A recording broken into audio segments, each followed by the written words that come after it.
What's up, guys? Welcome back to the Full Court Talk podcast. And today it's just me and CJ. But before we get into it, man, I want to congratulate you for graduating. That's Yeah, awesome, thank you. man. Yeah, Hey, no thank you, problem. man. But Appreciate it. we It's been a have, long road. oh, yeah, right. I am sure. Because I'm doing the same thing now. I don't know how you're doing it. But we have a lot to get through. And we're going to have a lot of fun on this podcast hmm because there's a lot to just talk about. But so the topics are three of the worst rankings in ESPN's top 100 list. It was kind of hard to choose three, to be honest. Yeah. Um, Topic two, I think this is the one I'm most excited for, but who's the most overrated player in the NBA? Um, Topic three, who's your prediction for Rookie of the Year? And then next one, who's the sixth man of the year? Who's the most improved player, defensive player, and most valuable player? So if you can tell, we're doing awards today. Some predictions. That's going to be a lot of fun too. But I'll let you start. Say what is the worst ranking on here? Man, well, I mean, first of all, I want to apologize, guys, for for those that watched last time's episode, technical difficulties and all that, but we're back, hopefully, But for the purpose of the topic today, man, there was just so many to choose from. But since we're going off three, the number one that I have is obviously DeMar DeRozan. That was just flat out Yeah. disrespectful. They gave him the Kobe treatment. He's down in the 80s range. It's just insane, man. So going off on that list. So, like I said, DeMar DeRozan at 82. Players in that range include Duncan Robinson at 75. Who's already been compared to Klay Thompson. We covered that already. We have PJ Tucker at 72. That's just insane. Like he's just not better than DeMar DeRozan. And then lastly in that range, Gordon Hayward at 45. Man, I He's a do $30 not million think. man. Yeah, man. No disrespect to the guy because, like I said, his agent is a god. But man, DeMar DeRozan at 82 is just it takes the cake for me, man. Like that was absolutely terrible. And my list goes as follows. So after that, DeMar DeRozan, I have Pat Bev at 90. Like he should be at 100. I don't even know if he should crack the list. I don't even think so either. Yeah, right. And then you have the players that are after him include Seth Curry at 91, who's had a tremendous season with the Mavs last season. And he's built a steady career. Mitchell Robinson at 92. Man, come on. He's one of the best players that the Knicks have, coming into this season. And then LaMarcus Aldridge at 95, which is even more disrespectful, you know. And then lastly, I know you probably agree with me on this. The whole top 10. The whole top 10 was just flat out ridiculous. Like the way that they, rearrange the players, like it's crazy what injuries can do. And Oh yeah, I'm pretty sure you're gonna highlight this when you go on your list. But I mean, the top five coming into the season, I don't know if ESPN was thinking of it as if, okay, these guys are healthy coming into the off season or coming into the season, so this is how we're gonna rank them, or were they going off of last season? Because either way, it's confusing to me. But for me, the top five personally, I have Braun, KD. Those two are interchangeable. Honestly, yeah, it all yeah. depends. I have AD, Steph, and Giannis to round it out, and then the next five should be Kawhi, Harden, Luka, Dame, and Jokic. So the only thing they got right, the only player they got right was Jokic at the 10. Everything else was just Yeah, insane. wasn't Luca like second or third? No, he was third, right? He was third, and don't get me wrong, like Luke is a great player, but he's not third by any means necessary. You can't rank him over Steph. Bro, You it's can't even recency rank him bias. over AD. Yeah, no, exactly. Man, it's crazy, bro. What kind of rankings? Like they've been doing this for years now, So I have And no it's idea almost what to never say. right. Yeah, exactly. So I mean, for me, those are the three that I noticed, man. It was just embarrassing at this point. Yeah, and So like I had obviously I had DeMar DeRozan on there. yeah. To go off his stats, I mean he averages 22 and five, like 5 rebounds, 5 boards, or 5 rebounds and 5 assists. He's a hmm good player. He's not the same player he was in Toronto, but he's still a good player. There's no Yeah. way Lonzo, Aaron Gordon, and Bertans should be ranked higher than him. Those are just to Oh go off a yeah. few. There's so Yeah. many other people that are ahead of him that shouldn't be there. It's almost hmm like they're like, oh shit, DeMar's there. Let's just put him Yeah. here. Yeah. Yeah. That's Yeah. really what it felt like. hmm And I I didn't even see LaMarcus in the 90s because I just totally forgot about him. There's no way he should be even in the 90s. He's still a 15. 15 is the lowest he'll get, but he'll get like 18, 19 points a game. Mm-hmm. So it's kind of insane that they're just like disrespecting the Spurs at this point, you know? Yeah. But, you know, I had other two. I didn't even look at the top 10 because I was like, kind of like, I knew the ones I wanted to talk about, but Mm-hmm. the one I think is the most obvious is that Zion should not be 19. That's He's fair. going to be a great player. I think eventually he'll get there, but bro, he's not better than Shai Gilgeous. He's not better than Mm-hmm. Ja. Ja was the rookie of the year for a reason. Mm-hmm. He's not better than Cat. He's not better than Siakam. I could go on and on. He's not Yeah. better than DeMar. So Mm-hmm. why is he ranked so high? And it's Yeah. just on the account that they kind of just are overhyping him. And it sucks for him because he's never going to be able to live up to these expectations. Yeah. He's being compared to, like, you know, LeBron because of his emphatic dunks, but he's just not him. Mm-hmm. He's not the same player. Nope. So it sucks for him because he's going to be a great player, but he's never going to be that, like, second coming of Jesus, like the way they make him seem, you know? It's kind of sad because I feel bad for him. Yeah. The next one I have is Lonzo. I really like Lonzo, but, man, 54? Yeah. That's high for him because he hasn't It proven is. anything. He hasn't Mm-hmm. really – he hasn't even improved on anything, really. He improved like Yeah. 2 points from the Lakers season. His Mm-hmm. only major jump was the three-point percentage, which was 37.5, Yeah. which is really good for him. But he's not better than PJ Tucker. He's not better than Goran Dragic. He's not better than – I can't believe Zach LaVine was ranked behind him. Yeah. Averages 27 and Mm-hmm. ranked all the way down there. And then even Serge Ibaka. So Yeah. I think what we can kind of take off this list is that it's a load of shit. They Mm-hmm. literally just do this for the clicks. And it's kind of Yeah. sad because, like, I think ESPN really hasn't – they turned into a negative thing now, you know? Yeah. Yeah. They're kind of – it's sad because, like, Bleach Report isn't much better Nope. because they Not at only all. cover – I as a Lakers fan, you know, they only cover LeBron. Yeah. I didn't even know that Isaac Okoro had a game winner the other night because they didn't cover it. Yeah.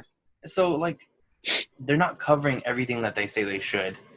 Mm-hmm. So ESPN's just getting really bad, and it sucks because that's where I used to get all my stuff, and now can't really anymore.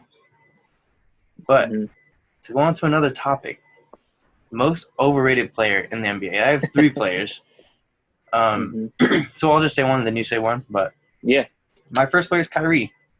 I think Kyrie is so damn good. He is a wizard with the ball. He's got the ball on a string. He is arguably one of the best ball handlers we've ever seen. Mm-hmm. He's gifted. He's a great offensive player. But I think the thing that holds him back is his attitude. We've seen Yeah. countless times since he's left Cleveland that he's very, very outspoken. Mm-hmm. And he's been outspoken on good things as well. It's not just the bad things. I don't want to highlight just the negative things because he's done a lot for the Black Lives Matter movement. He's done a lot for everything. Yeah. But he's also kind of gone off the wire now, like with what's been happening this past week and how he's been saying, like, he doesn't want to talk to the media. Then they fine him. Then he doubles down on that and calls them pawns. And it's just like he just kind of like he just seems very off now. Mm-hmm. Just very weird. But like just to get back to his game, like defensively, he is really bad. He's unmotivated at times and he falls asleep almost constantly. Mm-hmm. I'm hoping that KD helps him just kind of expand his defensive game or like at least try. Because when Kyrie tries, he's a really good player. Yeah. But there's no way Kyrie should have been at this point in his career where kind of like he was on track to be a superstar and now he's kind of fallen off that. I think since he's gotten to Brooklyn, he's kind of taken a step back. And it's kind of unfortunate because I remember how good he was with Cleveland coming up. Mm-hmm. And I think it's just something is wrong in his head. He's just kind of fallen apart mentally. But who do you think is overrated player? Well, I mean, fortunately for this player, the hype has died down on him. But I'm going to say Pascal Siakam. You know, Yeah. he was on the Raptors. He was just great. We saw what he did in his MIP season. We saw what he did, against a depleted Warriors team. But that first game that he had when he put up a 30-piece on Draymond. But ever since then, like, what happened to him? you know, I mean, I know it's preseason and all that, but like even during the bubble, like He his struggled. game, yeah, he struggled. His game dramatically decreased. Um, you know, we saw the memes on Twitter. All he knows how to do is that spin move. It's always to the Unfortunately, left too. it's always to the left, and it's like defenders are like, okay, it's to the point where you could tell like a defender is gonna read that already. Yeah. You know what I mean? And it's just it sucks because of his journey to get to the NBA and what he had to go through. But it's just at this point, like Pascal Siakam, when you think of the Raptors, I feel like you don't even think of him anymore. You think of what Kyle Lowry, Fred Yeah. VanVleet. You know what I mean? Those guys. OG But Anunoby. yeah, I have those guys ahead of him, honestly, at this point because of how much he struggled during the bubble. And like I get it, like the bubble isn't for everybody.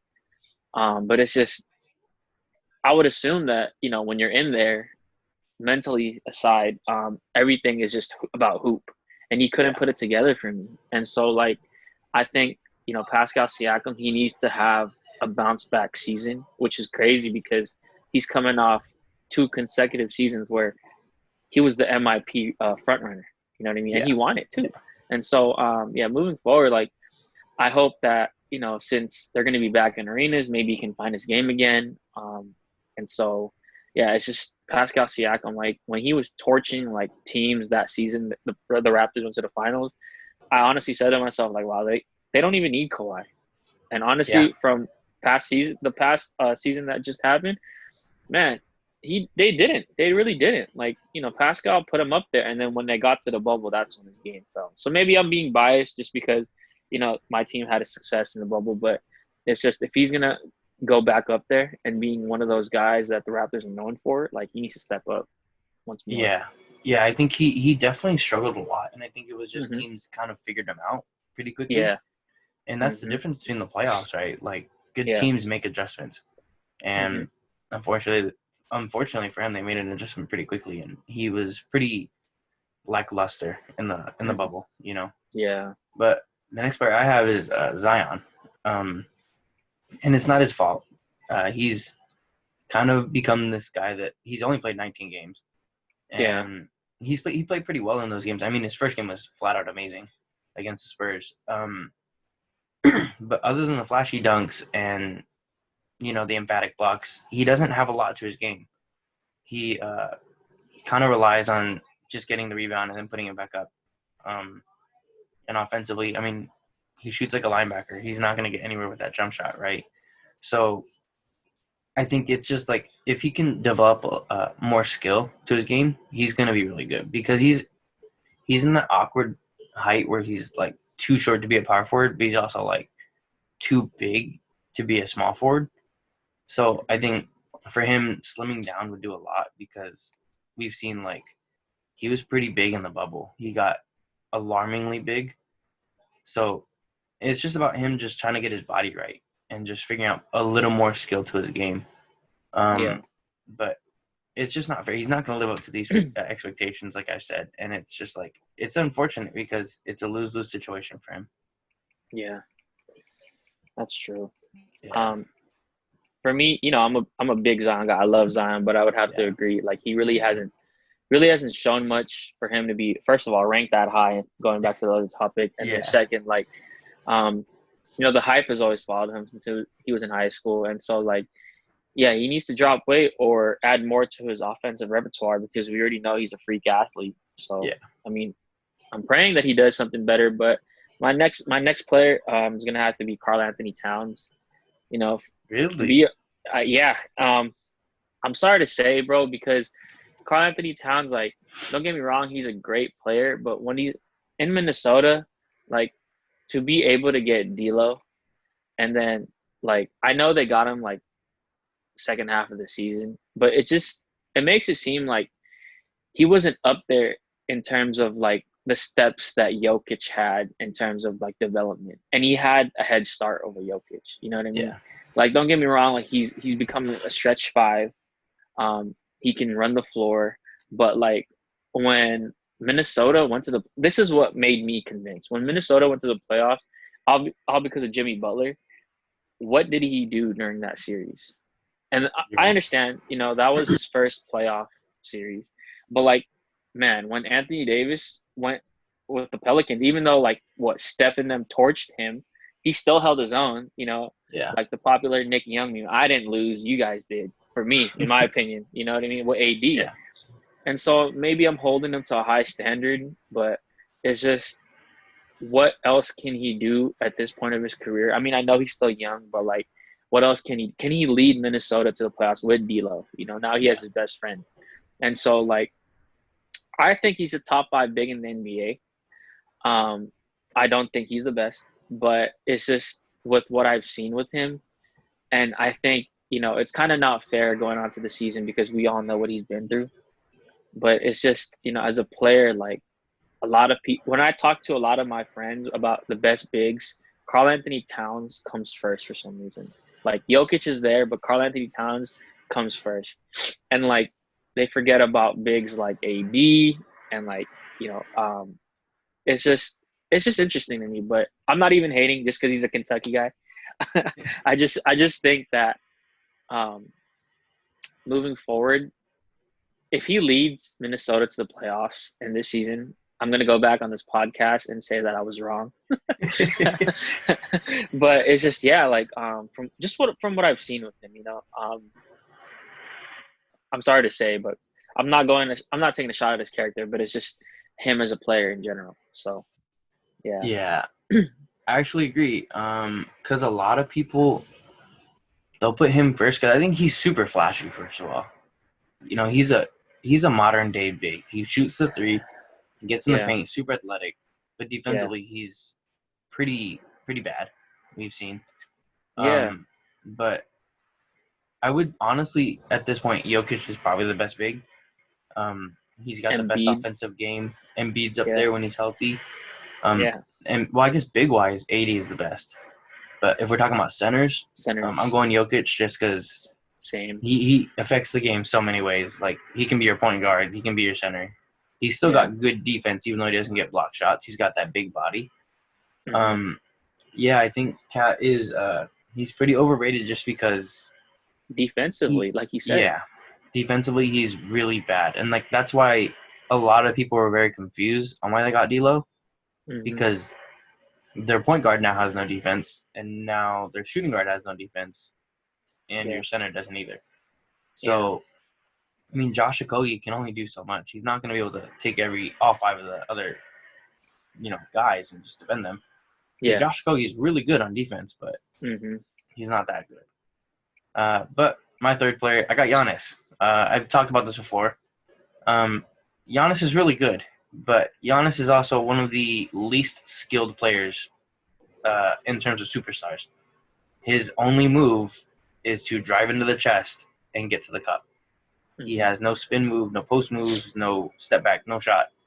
Um, and his shot is just so inconsistent. It can't be relied on. And if we're going into the playoffs and I'm a team like the Celtics, I'm gonna sag on him because he's only gonna hit 25 to 30% of his three, and that's taking 2 to 3 a game. If you force him to take 5 to 6, I guarantee it's gonna be a lot lower. yeah, So he can't be trusted in a playoff series because we've seen it time and time again. In the hmm playoffs, he doesn't disappear, but he'll go like 5 for 16 with like 20 rebounds, and most of yeah, the made shots are putbacks. So his skill level is just so low, but he's just so gifted um, athletically. I mean, we've never seen a guy move that quick, like 7 feet tall, with like a what 8 foot wingspan, whatever he has. Like he's huge, he's gigantic, hmm but it's just his sheer lack of skill is kind of crazy, and it sucks because I think he's a really good player. And like honestly, just to touch on his defense, he's a help side defender. He's not that guy who's gonna, he can't go on your best player and stop them. yeah, So when you look at his numbers, he probably shouldn't have won Depoy. It should have been AD. And like I at the time I did say it should have been Giannis because the media really hyped him up as the decoy. I think the media already gave him the decoy before the awards. You know, Yeah. when you look at his stats, he only had one steal and one block. AD had like 2.5 blocks and like a steal. So Yeah. I don't understand why AD didn't get it, and it's Yeah. because of the narrative. But Mm-hmm. you know, just one more point is that if you're in the late game situation, late game situation, and you're down by 3, Giannis is useless. He can't. If he's a decoy, I'd just leave him alone at the 3-point line. You know, Yeah. I will live with Giannis taking a 3 at the buzzer. I will cover. Same. Who do they even? DJ Augustine, I'll Chris put 2 on Chris Middleton. Middleton, honestly. Yeah. Oh yeah. And then DiVincenzo. Yeah. Man. Oh, Drew Holiday. I'll put Yeah. anyone on them. I'm not gonna put anyone on Giannis. Yeah, me You too. know, Yeah. it sucks because like if he gets a consistent 3 ball, he will be one of the nastiest players in the NBA. Yeah. But I think he's just too strong to hit threes. Like That's fair. he is gigantic. He is. Yeah. I think he's taking steroids, man. Nah, honestly, like I would have to agree with you. Like 10 times out of 10, I'm living with the Giannis 3. You Yeah. know, the only way that he can be useful is if, late game situation down 3, he drives to the cup and makes sure that he dunks the ball and gets fouled. But even still on the free throw line, you can't guarantee that he's going to make it. You know what I mean? Yeah. So yeah, Exactly. I'm putting 2 on other people, especially Chris Middleton. But yeah, I would have to agree because remember we talked about this before. You brought it up in previous podcasts. Like Giannis doesn't have a bag. Yeah. Like Yeah. no player is complete, but it's just with the type of caliber that Giannis holds and what the media holds him to, and how he became back-to-back MVPs. He got the Defensive Player of the Year. It's just this is screaming overrated. But Yeah. like my last player, since we have 3 each, I would have to say Kyle Kuzma. Oh my God. Wow. How did I not have him at 1? No, I'm just kidding. But Kyle Kuzma, I mean, Yeah. everybody, the whole world knows I'm a Lakers fan. But why? Why is he the designated third option? Just why? And preseason, you never want to get too excited, all that stuff. And I'm contradicting because of what I'm doing for THT. But Kuzma had a quiet 25-9 yesterday, and the whole world was just like, "Oh, he's back!" All this stuff, and I'm just like, man, this just only this only like confirms and validates my opinion of him being overrated. Like, I don't need to go into depth about how I feel about this guy, but it's just like I said, after his rookie season, something happened and he just wasn't himself. And like we all know that not everybody's built to play with LeBron. I get it. Bringing over AD probably took a hit. And like a lot of announcers say that any other team that he'd be on, he'd easily have 18 points per game. And, that's fair. Can we do that, please? Can we get a trade for that, please? But yeah, Kyle Kuzma, overrated. Stamp it. And all he does in LA is just get fits off and throw no look passes. And so, you know what, Soaring to man? the stands. Yeah, one of these days he's gonna get one, and he'll probably won't be on the Lakers. That's what I'm hoping, But yeah, definitely one of the most overrated players, if not the most overrated in the NBA right now. And I don't even have to be biased for that. The whole NBA world knows it, I'm sure. It's funny you say that because when I was doing my research for this, I was just looking up like most overrated players, and Kyle Kuzma was very high on everyone's list. Man, it's funny. I don't need to go look at overrated list like some NBA players. They already know, man. They already know. Analysts, Yeah. they know. But it's funny that you say that because, man, they're right. For once, these writers, they're beat writers. These guys are right. I would have to agree with them. Yeah, because he just like he's never put anything together past his rookie season when they had no one on his Yeah. team. And like Yeah. you're right, when he's by himself, he plays well. But is that winning basketball? It's not. So No. it's just crazy because like he came in as this guy who had no like no repertoire. Nobody knew anything about him, right? Comes in, dominates summer league, kind of dominates the NBA too. And Yeah. then LeBron comes in and he kind of just fades away really quickly. Yeah. So that tells me he's a guy that gets empty stats on a bad team. Hmm. So that's exactly what he is. Yeah. But I mean, I just like one last thing. I just had high expectations for him. The only thing he does well, I won't bag just completely. Only thing he does well is cut. yeah. There you go. Just cut. Cut out of the team at this point. But yeah, like it's disappointing, you know. Yeah. I'm sure you know what I mean. You know, you had some I players know on the exactly what Warriors, you mean. Yeah. but it's just Kyle Kuzma, man, like he's not it. There's no. I have a friend, you know, who's a big Lakers fan, and he believes that Kuzma is going to be the second coming of like Robert Horry or something to play for the Lakers, and I'm just like, man, you know what? Don't. I appreciate the consistency, but don't. yeah. Yeah, it's not going to happen. But Yep. who is your choice for Rookie of the Year? Man, so for Rookie of the Year, I have, and we mentioned him before. I have Isaac Okoro for the Cavs. Okay. I have him because not even factoring like how well he played for the preseason, it's just looking at his situation. Getting Rookie of the Year, it's all about situations Yeah. where you get drafted to, and obviously the style of play that you get, right?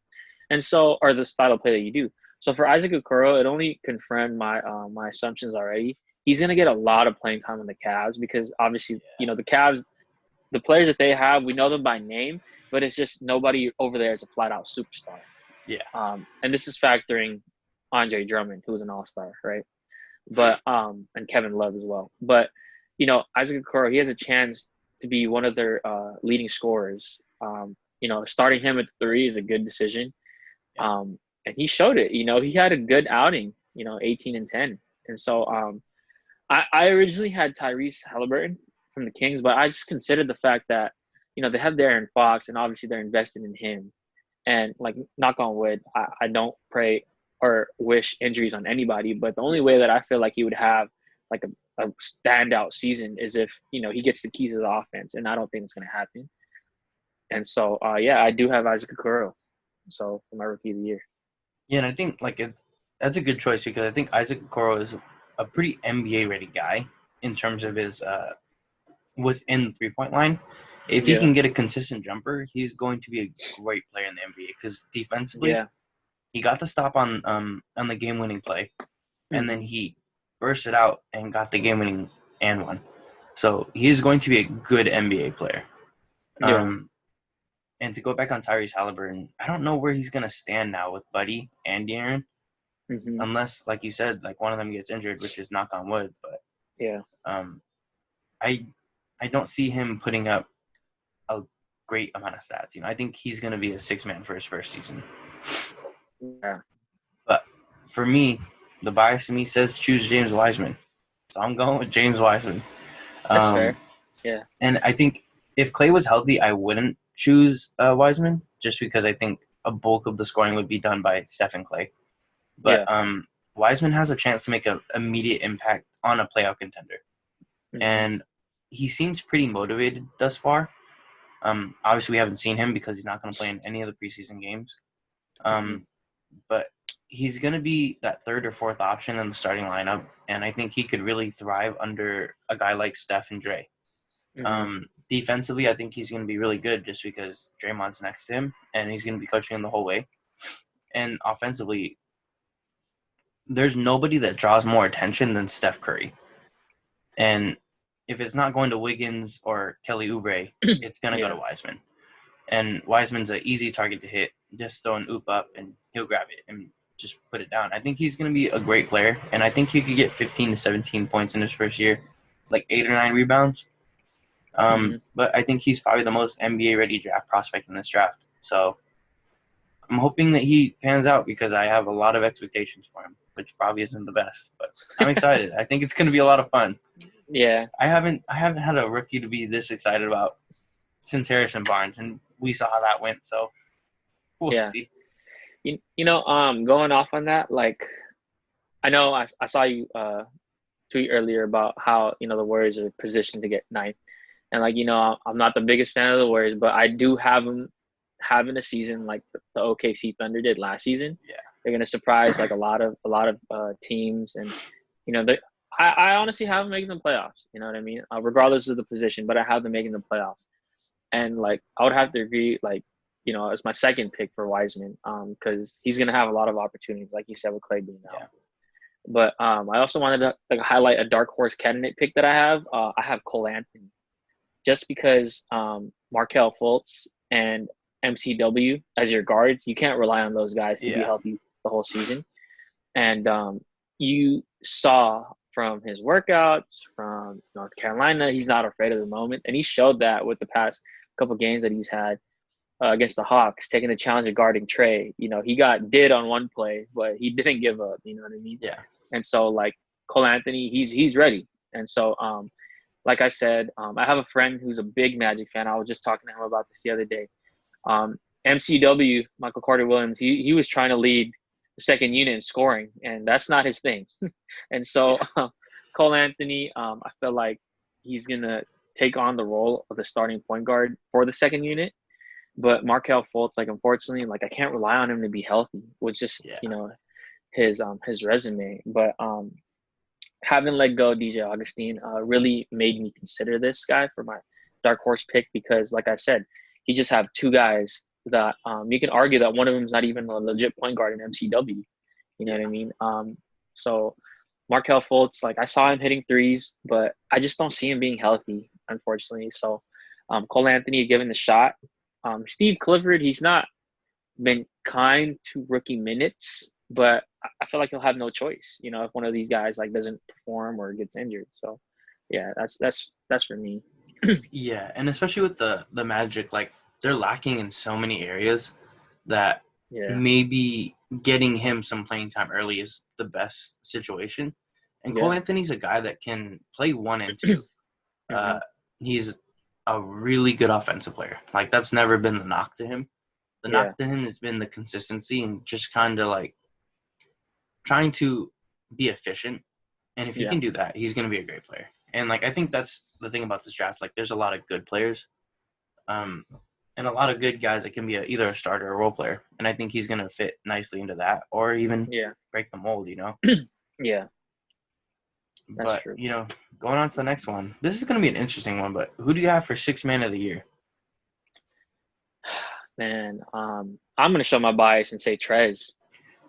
Because I have faith that the Lakers – I have a belief – I mean, not faith, but I believe that the Lakers will start Marc Gasol. And so that's going to leave Trez on the bench. I do believe that Trez will be finishing games, but the Lakers, the management, coaching staff, they know how to utilize players, as we've seen last season. So in order to utilize Trez to the best of his ability, he has to come off the bench. Yeah. And so by doing so, I honestly think that he's going to repeat. I mean, if not, there's also Schroeder on the team, which is crazy, right? But I do have Trez. To be honest, like, moving forward, like, I'm not really that aware with other 6 men in the league. Yeah. Because I was just so excited to get Trez. So I just completely forgot about the other candidates. Because, after Trez, Schroeder was next, and we have both of those on the Lakers. So it's kind of like, okay, so what more do you need to know? So, yeah. But I thought about Melo. I mean, because that 12 points in the first quarter the other night, he's gonna be coming off the bench with Robert Covington starting. So I thought about him. And, when he first got to OKC, they said the possibility of him coming off the bench, he joked and was like, me? And so now, like, he's going to be coming off the bench, but I think he's going to relish that role because he's not complaining from what I saw. I mean, it is just preseason, but, I honestly considered Melo too, because let's not forget, he's still the mid-range god. So he's perfect off the bench too. Yeah. So, but, like you, I have Trez. I think Schroeder's going to start. He started in the preseason games, but obviously they weren't full speed yet. Trez is going to go back to back because he's just so perfect for that situation. LeBron needs a guy that's high motor, going to catch the ball and run with the ball. That's Yeah. Trez. He's going to play Mm-hmm. good defense, not great defense, but he's going to be faster than Gasol. Yeah. Gasol's probably going to play 15, maybe 20 minutes a game, even as a starter. Trez is going to take up and soak up a lot of those other minutes. Yeah. And it's kind of interesting because Anthony Davis and him can play both, And exactly what they wanted to do this offseason was get a center that can slide Anthony Davis back to the 4. Trez allows them to do that. So, I mean, they didn't get a backup center like they wanted. Yeah. But Trez is a hell of a get. So, Yeah. I think it's going to be pretty interesting for them, and I think he's going to get that six man of the year award again. Yeah. But this next one's going to be tough. But who is your most improved player? Man, so can I factor in last night? Man, honestly, like I said, I don't want to get too excited, so I'm gonna hold off on this guy for now. I mean, I did have THT, but originally, even before he was going crazy in the past 2 preseason games, I had Rui. I really like Rui. I really think that he's capable of winning it, and it only confirmed like yesterday when I was watching the Nets game. He was not afraid to guard KD. He was in his nose and just competing. And on draft night, the Kawhi comparisons, I was just like, are you serious right now? But you could kind of see it with the way that he moves. Obviously 2 different players, but what I noticed is that first on one play, KD shot a jumper and he played great defense. He shot a jumper right over him, put his head down, ran back on offense. And then when he scored, ran back on defense. Like, he's not lazy. And maybe, because he's a second-year player, who knows, trying to build his case for starting power forward. But he's going to be up there. But when we talk about bag that Giannis should have, I think, obviously, they're 2 different players. But Rui, he can put it on the floor, pull up a jump shot. He can shoot a 3. He can drive to the cup. And so that is simple, not like all these fancy crossovers that you have to do, not that type of bag, but Rui, he can score from anywhere. Yeah. And I think on a Wizards team that's going to rely on obviously Westbrook and Bradley, he'd be the perfect third guy because, they could dish it out to him and he can make that jumper. Or like I said, put it on the floor. So I really do have Rui as MIP, but you also can't forget Tyler Hero. Or what he did. Yeah. The hype with him, because he's built for the moment. So he does work hard. So it's interesting to see. But to round it out, those 3 for me. Rui's first, THT, and then Tyler Hero. So Rui is going to be a guy that can easily build a case because his last season it wasn't bad, but it wasn't like anything to write home about. And I think Rui could be a really good player, and I'm super happy because he's Japanese, so that's even better. We got some Asian blood in the NBA finally. But I'm going with the Steph disciple himself, Jamal Murray, man. I saw a lot to like in Jamal during the bubble, and I'm hoping to God that he just plays the way he did in there because before that, we were saying Jamal was overrated because he didn't live up to the max, But, man, those 50-point games, helping them come back from 3-1 multiple times is insane. Some guys don't even come back from 3-1 once. They did it twice in a year. So, in a row. I don't know how they did that. But, man, those 50 bombs were crazy because he was doing it with ease, with no turnovers, which is, that's a notable stat because point guards pretty much get a lot of leeway because they handle the ball a lot. And for him to have 0 turnovers when guys like Westbrook on a 50-piece would have 4 or 5, it's insane. But if he can average – exactly. He's efficient and he takes care of the ball. But if he can score 25, 27, maybe 5 to 6 assists, that should be a good enough case to put in to be the MIP. And if he does it efficiently, he's going to be really good because his bubble performance was – up there with TJ Warren, the bubble god himself. Yep. So I'm excited for him because I like Jamal Murray, and I think he's basically a Steph disciple. He's not the same player, but they have very similar tendencies. So I'm excited for Yeah. him. Mm-hmm. But, I'm hoping the awards are created on narrative. Let's get a Yeah. narrative for Jamal Murray, MIP. So we'll see, man. But I'm Yeah. excited. Mm-hmm. But for Depoy, this is the hardest one to get every year because Yeah. it's kind of easy sometimes because when you had Draymond, you had Rudy, and I think Rudy's probably not going to get it this year because of his acts last year. Yeah. But we haven't seen a guard get Depoy in a long time, so I'm gonna hope that Marcus Smart can get the award this year because he doesn't get the recognition that he deserves. Yeah. Marcus Smart is one of the best guard defenders in the NBA. Yep. He's super he's got that dog mentality. He stands at 6'3", but he makes it seem like he's a lot taller, honestly. Oh yeah. He We've holds seen his him own. go up against KD and just hold his own. We've seen him go against the other 7-footers and just stop them. Yeah. He was the one to guard Giannis during that series, and he stopped them. Mm-hmm. So I think it's time that he gets his recognition because he's such a good player. Yeah. And defensively, he is that guy. And he might not be what he was supposed to be when he was drafted, but he's still a hell of a player. And I hope that he gets it because he deserves a lot of recognition because he holds that Celtics team to a different level on defense. Yeah. That's fair. For me, I personally have Matisse. No, I'm just kidding. I almost did. I almost did too, actually.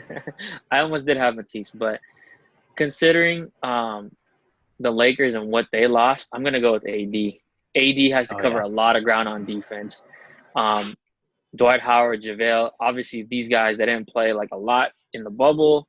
You can argue that in the season, they played well, but with what the Lakers lost, everybody, JaVale, Dwight, Danny Green, I can't believe I'm saying that, but those guys alone, Rondo, all contributed to the Lakers' defensive schemes.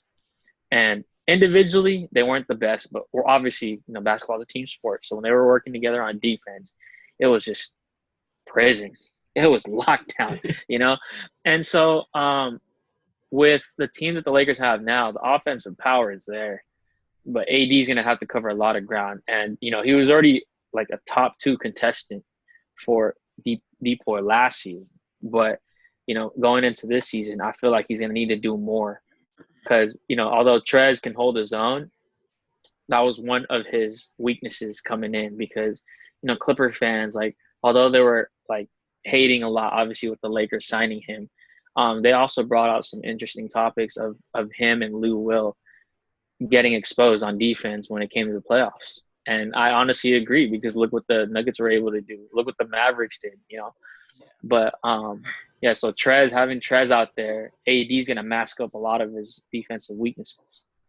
So beside him, it's only Wesley Johnson, KCP, right? Yeah. And that's fair. But when it comes to the bigs, Marc Gasol, and then, I don't know, if the Lakers give Devontae Cacok a chance, but I'm not sure it's going to happen. But it's just going to be Trez, AD, and Gasol. And out of those 3, AD is the only one that can really play defense. Marc Gasol can be disruptive, but he doesn't have that presence like I told you, like Dwight Howard does. And so I have AD looking for revenge, even though the Lakers won the shit. You know what I mean? Because I, and also you, like what you just said, along with a lot of NBA fans, believe that he got robbed. Yeah. So I think he's coming out for it. But Marcus Smart is a great pick because, like you said, a lot of the things that he does on defense, you don't see in the stat sheet. The disruptions, the intimidations, for somebody of his size to do that to players who are taller and who are more skilled, it's just, he's the modern day Rodman, Ron Artest, those guys, you know what I mean? And so, he definitely deserves some credit. And, if he were to win, even if he's on the Celtics, it's supposed to be a rival of the Lakers, I wouldn't mind because he would deserve it. He's been doing that since a season after he got drafted, honestly. So yeah, I'd have to agree. And I think going back to AD is he's gonna have a monster season, but arguably his best skill is his defensive tendencies because he's just so good on defense. Yeah. But it just shows how skilled of a player he is because he's good on both ends, you know. Yeah. But, you know, Depoy is going to be an interesting one this year. I don't think Marcus Smart's going to get it because I think guards just never get any recognition for this. It's a big man award. But, Unfortunately, yeah. yeah, I think AD's going to get it. I don't see how anyone else could unless someone just has a monster season. Yeah. But like you said, Matisse Thybulle was one guy that I really was getting close to choosing because he is a Yeah. monster on defense. Yeah. He steals everything, dude. He's one of those guys that like there's no one to compare him to. Yeah. He's a real 3-and-D, just maybe not the best 3-point shooter, but he's just a really, really good defender. He's smart. The tendencies. He's really smart, and he makes Yeah. incredible vlogs for the bubble. Yeah. But those are fun. you know, I'm excited because I think he's gonna be really good. But man, the Sixers have a lot of good defenders. Just to get off a little on a tangent, but like Ben Simmons has a real chance to win Depoy too. Ben Simmons is a really good defender, and you know, there's a lot of he's really smart. There's a lot of guards that could win the award. Lonzo's a really good defender too, but they just don't get the stats to back it up, unfortunately. Yeah. But you know, going into the most exciting one, MVP. Yeah. Man, I gotta go with my guy, Steph Curry. Hey man, it's all good. I gotta go with Steph, man, because like when he's by himself, he's on another level. We've seen how he is pre-KD. I mean, this guy was shooting people out of the gym, and he was taking fourth quarters off, so we don't know what his true stats were. He was still averaging 30, and that's through like 30 minutes of play. He could have gone another 5 minutes, got to 35. You know. Yeah. And I know you're not a Warriors fan. But I know you're a big Steph Curry guy, so. But man, I'm excited. This could be just me super excited to see him back because I haven't seen Steph play since Aaron Baines fell on his hand and when he played against the Raptors. So I think he's gonna have a great year. I think there's no doubting that. I think he's just gonna go off because there's no one else that can on that team. Yeah. Not to say that the Warriors are bad, but there's no offensive-minded guys like Steph is. You know, Wiggins is he's good, but we really don't know what he's gonna be like yet.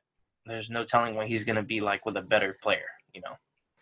But, man, if he can average 30 points again, I think he's going to take home the MVP award. Yeah. You know, before I say my answer, the MVP award is a regular season award. You know, that's a lot of people get that confused, right? And so, like, when Giannis won it, like, everybody was just like seriously? But you look at what Giannis did. He led the Bucks to the best record in the NBA, right? And even though they faltered playoffs, at the end of the day, MVP is a regular season award. Yeah. So my pick, man, delete this. I'm going with Wardell, Stephen Curry. I do have him getting MVP, and that's because, you know, the Warriors, like, it's just the disrespect that they got. Even for me, but you know why I do that. But the disrespect they got from everybody around the league, it was just insane. You know what I mean? Yeah. And I think like Steph is gonna remind all of us. He's gonna humble everybody, because you know without Clay, I probably wouldn't have chosen him. Yeah. I mean, with Clay, I probably wouldn't have chosen him. But now that he's down a man and he's gonna have to will the Warriors into the playoffs. I have high expectations for him just because, like, you know, he was back to back as well, and I think if he does win the MVP like we predicted, it's not going to be unanimous. I think it's just he's going to win it. I can't believe like I agreed with you.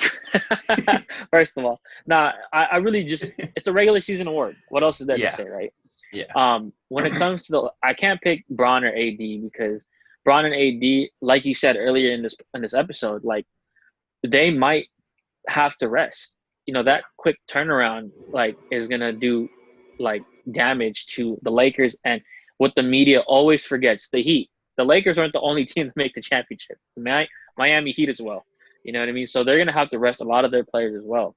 Yeah. And it's crazy because of, the fine situations like you showed me. But I can't pick, as a Lakers fan, I'm not going to be out here being like obnoxious and pick LeBron or AD because you have to be realistic. Steph, his situation, he has to will the Warriors back into the playoffs. And he's going to do absolutely everything that he can to do it, right? Yeah. And you look at the team that he has, who can you really like rely on other than Draymond and Baze? You know what I mean? Yeah. Like, obviously, like these guys are all good, but it's just the team that he has. It's not even as good as that 2014, 2015 team. You know what I mean? And so, like, if he gets them into the playoffs, it's automatic MVP right there. Yeah. But the second guy, like, I considered was KD because He's of the gonna go on a two. vengeance tour. Yeah, he really is because of the two, Kyrie and KD. Like, not going with KD's been injured like this past season before that, all that. Yeah. But out of the two, I'm choosing him to be healthy over Kyrie because Kyrie's injury prone. Like, it sucks, but he's injury prone. Yeah. Maybe it'll be different in Brooklyn. I don't know, but if KD can, like we both agree, like KD can show a shell of his old self, and he leads Brooklyn to the playoffs, a high seed, even to the finals, that's MVP right there too. Yeah.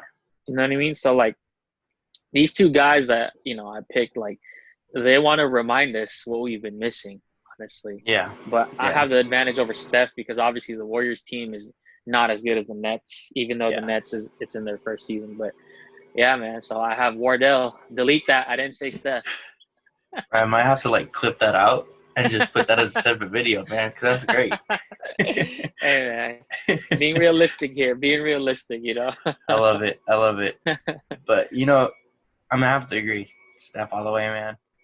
But KD is going to be on a vengeance tour. Like last night, that was just a glimpse of what could happen. Exactly. KD started out really well. He was like 5 of 5. Yeah. And of course, he missed like 7 shots after that. But KD's going to be really good on that Nets team because they need him to be really good. And with Achilles, like, we've seen how far modern medicine has come. ACLs aren't nearly as bad as they used to be. And the same thing can be said for Achilles in a sense. John Wall looks really good. Yeah, dude. He looks faster. He looks – I don't get it. I don't know if he's going to last, but he looks so good. Yeah. But DeMarcus Cousins looks pretty beat. And it's different because he's a huge guy. And I'm hoping he kind of finds it because I really like DeMarcus, and I know you do too because he was on the Lakers for a little bit. Yeah. But, it sucks because he was such a good player. But with the smaller guys, the lighter guys, it's easier to come back because you don't have the weight on you, So we're going to see if he comes. I'm hoping Clay comes back. But to get back to the point, KD was really sharp on last night. So I'm hoping that he comes back because I love KD. I know you do too, especially in a Warriors jersey. Of course, man. Dub Nation. Go Dubs. But I want to just go off on what you said about Clay. I was having a discussion with a friend of mine the other day. Clay, like, the questions are, is he going to come back how he was, right? Yeah. But to me, like, at first, all of us, I'm pretty sure you are, we all think that he won't be like that again. But see, the thing is, like what you just brought up, Clay's play style, he's not Westbrook. He's not beating his knees or like going through the lane and trying to dunk it on people. Obviously, he's done that, but you got to keep in mind that this guy scored 60 on 11 dribbles. Like, I'm pretty sure like a month after your Achilles is fully healed, anybody can do that because he's just running around. He's not putting pressure. Like, it puts pressure. Like, at the end of the day, like, you're still running, still exploding at some sort. But he's not one of those guys that are going out there like a John Moran, like freak athleticism. You know what I mean? So I have full faith that he's going to go back to the way he was. Running and walking is going to take some time, obviously. But, his play style, it's going to be an advantage for him because, like you said about Boogie, like Boogie's all power, explosive, and he's Yeah. bigger, right? But with guys like KD and Clay, like you can argue that KD tries to dunk on people and all that stuff, being more explosive. But Clay, he just goes around, comes off screens and pops and shoots. Yeah. So he has a very favorable road to recovery. So Yeah. hopefully. And I think the only thing that I could see him lacking on is defense. Defense is going to be a struggle for him to come back on. That's true. Yeah. Because he is, one of the best two ways when healthy. Yeah, definitely. So, but yeah, that's going to do it for our 23rd podcast, man. MJ. MJ podcast. Had to mention it once, right? Yep. But congratulations again, man. That's super good for you. I'm happy for you, man. Thank you, man. Appreciate it. Yeah. But that's gonna do it for us. Check our socials in the links down in the description. Check out our sneaker podcast. We just put it up. That was a lot of fun. Hopefully we can keep doing that. But catch you guys in the next one.